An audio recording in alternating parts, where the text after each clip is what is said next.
Una vez más, bienvenidos a su curso de cuidados paliativos. El día de hoy trabajaremos lo que son los cuidados de enfermería relacionados con la actividad y el reposo. En general, estos son los cuidados que se deben proporcionar a los pacientes que se encuentran en fase terminal.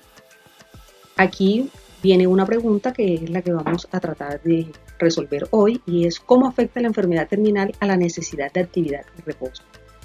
Entonces nos enfocaremos principalmente a estos cuidados relacionados con la actividad y el reposo.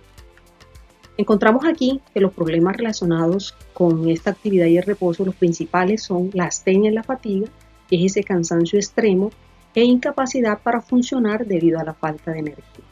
Los pacientes lo presentan en un 90% de las veces. Igualmente vamos a encontrar la disnea y lo presentan los pacientes con cáncer avanzado entre un 30 y un 40%. Pero cuando estamos hablando de pacientes que tienen alguna patología pulmonar, la presentan en un 90%. Igualmente está la tos, que es muy frecuente en estos pacientes, y trastornos del sueño. Dentro de los principios generales para proporcionar estos cuidados relacionados con la actividad, encontramos que hay que hacer una adecuación del ejercicio físico al paciente, acorde a las posibilidades de él.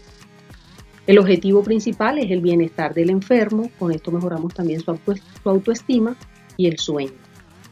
También es importante evitar el dolor, participación de otros profesionales como son los fisioterapeutas o los terapeutas ocupacionales, y la familia debe entender la situación. Para esto es necesario que se dé una comunicación eficaz. La fatiga o la astenia, ya habíamos dicho que ese cansancio extremo lo experimentan los pacientes. Podemos decir que ese cansancio es muy intenso, tanto físico como mental, pero en los pacientes que tienen, y digamos que todos los individuos en algún momento podemos experimentar esa fatiga, pero cuando estamos hablando de pacientes terminales, este cansancio es constante y provoca pérdida de la energía, intenso malestar, letargia, esa somnolencia y falta de concentración, y a su vez disminución de la función mental. También vamos a encontrar estos pacientes que presentan disnea. Aquí vamos a encontrar una sensación subjetiva de falta de aire y percepción de un mayor trabajo respiratorio, dificultad para respirar, taquicardia y utilización de los músculos accesorios. Esto a su vez viene acompañado de una insuficiencia respiratoria con una presión de oxígeno menor a 60 milímetros de mercurio y con una presión de dióxido de carbono mayor de 50 milímetros de mercurio. Es importante que nosotros evaluemos esta fatiga del paciente para que en relación con esto podamos establecer nuestros planes de cuidado acorde a las necesidades de nuestros pacientes. Entre esos encontramos la escala triple EVA de la astenia. Aquí se le van a hacer unas preguntas claves al paciente, como cómo se ha encontrado inusualmente cansado. Puede indicar la intensidad de su cansancio en una escala de 0 a 10. Y otra pregunta es, ¿en qué medida el cansancio limita la realización de sus actividades cotidianas? Esta escala tiene una valoración en el menor posible de 0 y el mayor posible de 10. Aquí lo que se quiere mirar es el nivel de energía durante la última semana que ha tenido el paciente, también qué capacidad para realizar actividades durante la última semana ha tenido y la calidad global durante la última semana. Esto, ya lo habíamos dicho, nos va a permitir establecer planes de cuidados acorde a las reales necesidades del paciente. La fatiga, podemos decir que hay que tratarla y para poder tratarla es importante saber que esta es multicausalidad, tiene una multicausalidad. Vamos a encontrar que la fatiga se puede producir por la caquexia, que es esa desnutrición severa que puede presentar el paciente, deshidratación, por los mismos fármacos que le están administrando, como las quimioterapias, también por la insuficiencia orgánica, la inmovilidad, el estrés, la ansiedad, la depresión, los tumores, problemas metabólicos y el dolor como tal. Entonces, es importante tener en cuenta esta multicausalidad porque en relación con la etiología es que vamos a poder tratar o establecer planes acordes a estas necesidades del paciente. Aquí encontramos entre los cuidados de enfermería relacionados con la fatiga, el objetivo va a ser el nivel de fatiga y la concentración y las intervenciones, manejo de la energía. Para esto vamos a solucionar problemas de base, como son el dolor, el insomnio, la inmovilidad o cualquier otra etiología de base. La mayoría de las veces no se pueden solucionar, pero hay que adaptar algunas actividades acorde a la condición del paciente. Y las actividades que vamos a planear, debemos planearlas que se puedan cumplir para que esto no genere frustración en el paciente. Se pueden hacer leves ejercicios físicos aeróbicos. También se asocia el ejercicio a actividades que le resulten útiles o divertidas, y esto se debe hacer en compañía. Hay algunos fármacos que ayudan con esta fatiga. Entre esos fármacos encontramos los antidepresivos, también encontramos los psicoestimulantes como el metilfenidato. Este especialmente es efectivo en pacientes con opioides o uso de narcóticos o depresivos. También para tratar la anorexia y la caquexia encontramos el acetato de megestrol y los corticosteroides. Igualmente está el Ginseng. Y en caso de que se produzcan anemias o que el paciente tenga anemia, se puede tratar con terapia con hierro, con eritropoyetina, con barbepoetina, y de necesitarlo se pueden hacer transfusiones también. Importante que hay que modificar la dosis de otros fármacos que causen también fatiga, como mecanismo para poder tratar a este paciente. También vamos a encontrar la disnea, y esta se da, ya lo hemos dicho, secundaria al EPOC, que es la enfermedad pulmonar obstructiva. También se puede dar secundaria a una insuficiencia cardíaca, a tumores respiratorios, a enfermedades neurológicas, tromboembolismo pulmonar y debido a la misma enfermedad oncológica.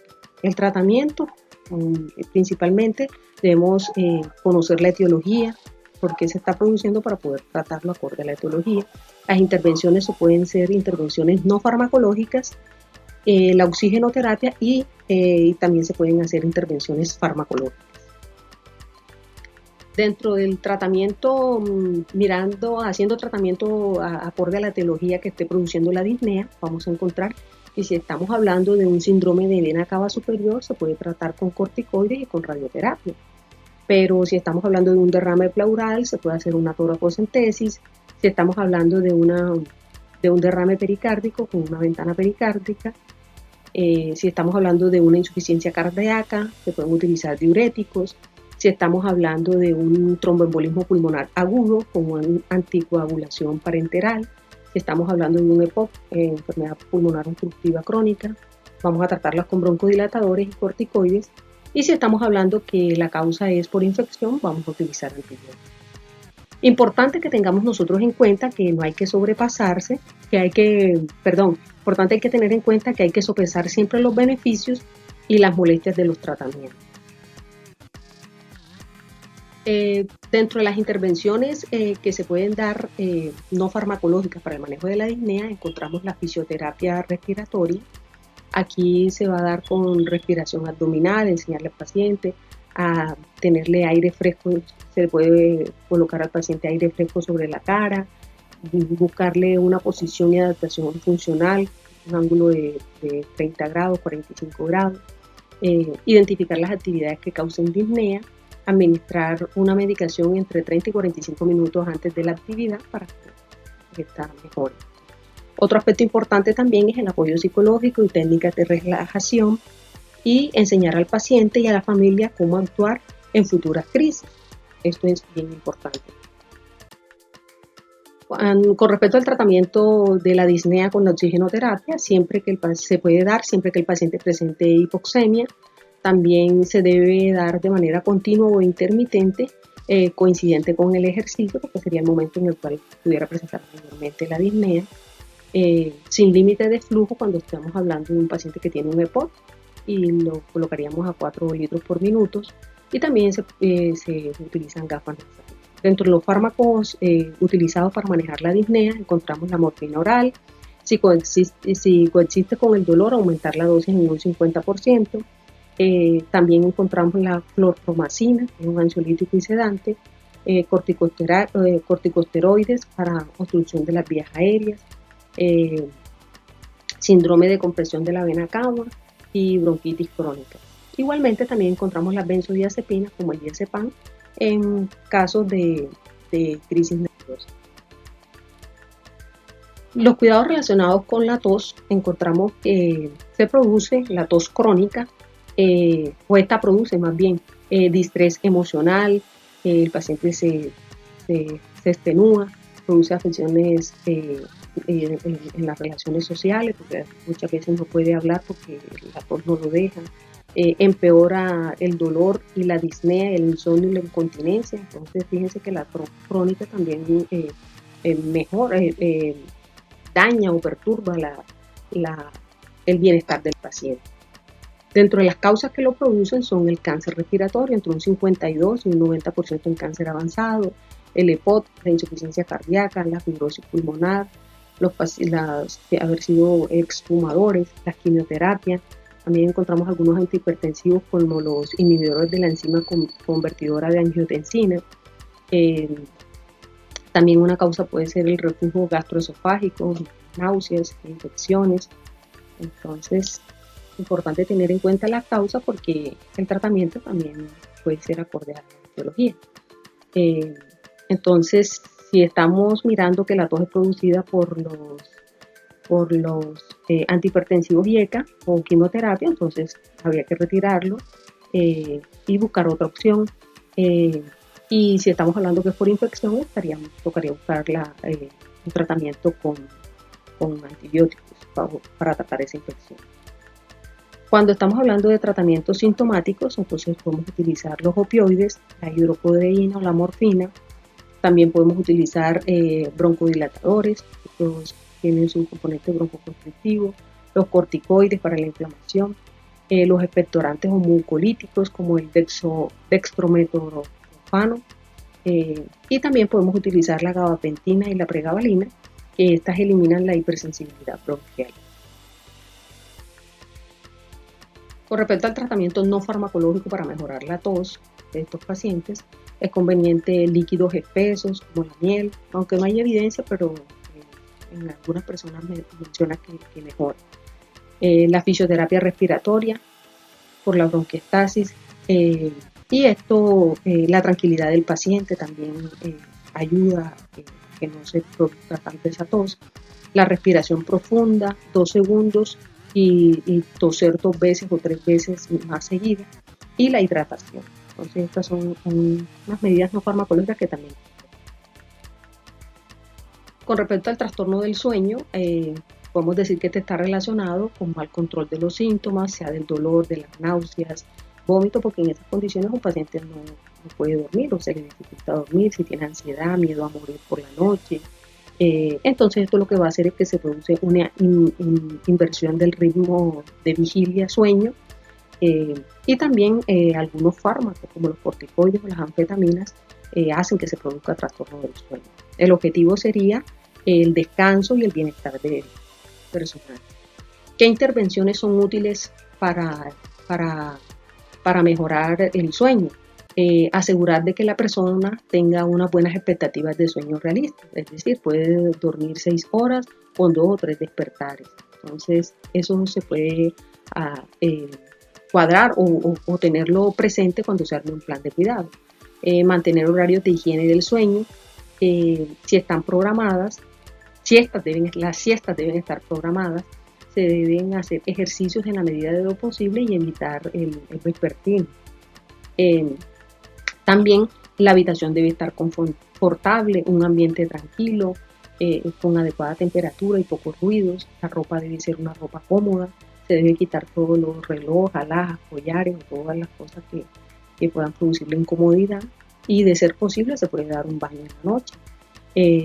La cena no debe ser una cena abundante, ni ingerir estimulantes a última hora como café, té o otras sustancias que puedan hacer que el paciente tenga dificultad para conciliar el sueño. Reducir el tiempo en que el paciente pasa en la cama sin dormir. Entonces, si el paciente está despierto, en lo posible sentarlo en una silla, en un lugar que esté cómodo, pero que la cama sea para el momento de dormir. No ir a la cama sin sueño, no usar pantallas antes de ir a la cama, celulares, computador, televisores. Entonces, eso es una técnica que ayuda mucho.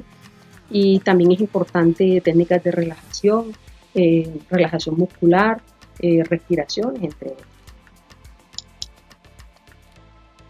Hay unos fármacos que también ayudan, y hay que tener mucha precaución. Entonces es restringir su uso, a casos graves. Hay que reevaluar en un corto periodo de tiempo de 1 a 3 semanas cómo va evolucionando el paciente, valorar la duración del efecto. Bueno, para el tratamiento del sueño con fármacos hay que tener algunas precauciones y hay que restringir su uso en casos que sean graves. Pues no todo paciente que tiene sueño hay que enseguida hay que darle medicamento para el sueño, sino que hay que restringirlo solo a casos que sean graves. Luego de que se le han administrado fármacos, hay que reevaluar en un corto periodo de tiempo, entre 1 a 3 semanas. También se debe valorar la duración del efecto y la somnolencia diurna, si hay caída. También si hay las benzodiazepinas, es importante tener en cuenta que potencian el efecto de los opioides. También hay que valorar la dependencia y síndrome de abstinencia de las benzodiazepinas hasta las 3 semanas después de usarse. Se pueden dar inductores del sueño como el solpidem, que es un sedante hipnótico, algunos ansiolíticos, ya lo hemos mencionado, como la benzodiazepina, neurolépticos como el haloperidol y el clometiazol. También hay que mirar el tratamiento etiológico, si el paciente presenta picores, la hidroxicina funciona muy bien, o algunos analgésicos si el sueño no puede conciliar el sueño por efecto de dolor. Y hay que evitar los corticoides y las anfetaminas. En lo posible hay que evitarlo. Es muy importante adecuar el ejercicio físico del paciente, valorar los beneficios y perjuicios que causan las distintas actividades y tomar medidas preventivas, evitar la inversión del sueño, vigilia y mantener una buena higiene del sueño. Muchísimas gracias.